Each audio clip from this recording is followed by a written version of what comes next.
Le focus, gros plan, sur un mouvement qui prend de l'ampleur aux États-Unis, le Buying Black, littéralement acheter noir ou acheter chez les Noirs, une réponse aux violences policières dont sont victimes de nombreux Afro-Américains. Depuis le début de l'année, 163 Noirs ont été abattus par les forces de l'ordre aux États-Unis. Alors ce système peut-il s'amplifier, peut-il porter atteinte à l'économie blanche? Il est parti d'Atlanta, la ville de Martin Luther King, où s'est rendu Gallagher Fenwick. Investir et acheter uniquement chez les siens, c'est le mot d'ordre que ce rappeur à succès adresse à toute la communauté noire américaine. Killer Mike est déterminé à pénaliser un système dont il estime qu'il est raciste.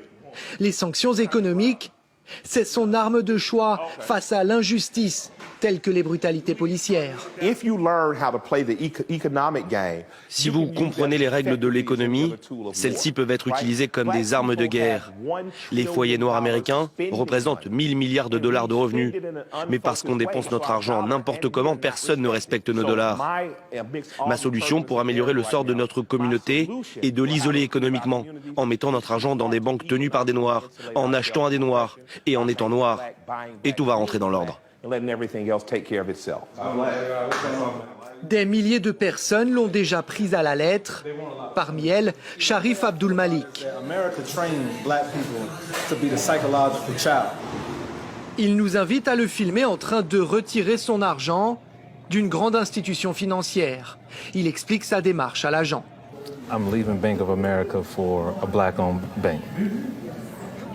Interdit de filmer ici. Notre caméra doit rester discrète. En quelques minutes, il débite la quasi-totalité de ses avoirs. Plusieurs dizaines de milliers de dollars qu'il va ensuite aller déposer dans l'une des banques en ville qui appartient à et est gérée par des Noirs américains.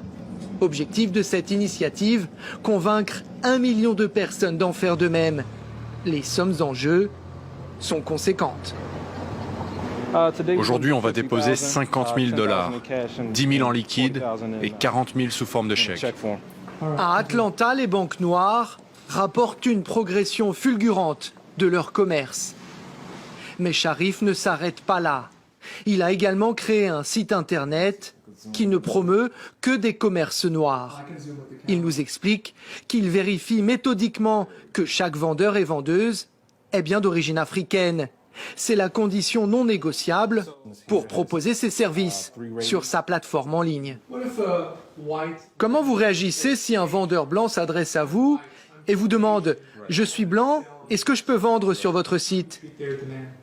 Eh bien, je lui demande s'il se considère comme étant un commerçant noir.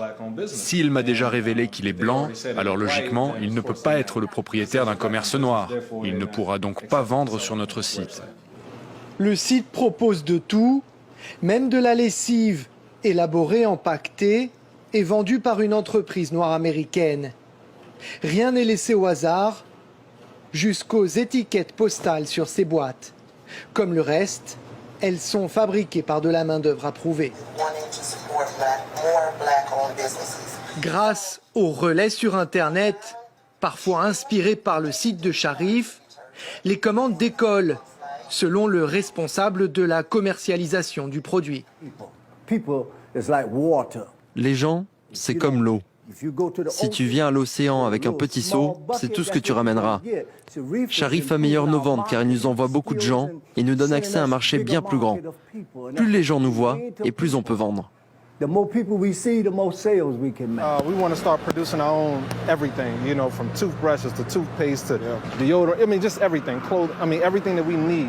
Celles et ceux qui partagent la logique de Sharif se défendent de vouloir établir une société parallèle au sein de la nation américaine.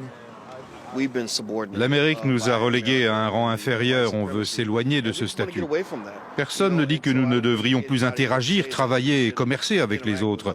Mais désormais, nous le ferons tout en nous assurant que notre dignité est maintenue, protégée et restaurée. Je ne pense pas comme une négresse, je pense comme une reine. Mon premier objectif, c'est de gouverner ma propre vie. Je sais que la seule manière de détruire le système raciste de la suprématie blanche, c'est de nous lever et de faire nos propres lois.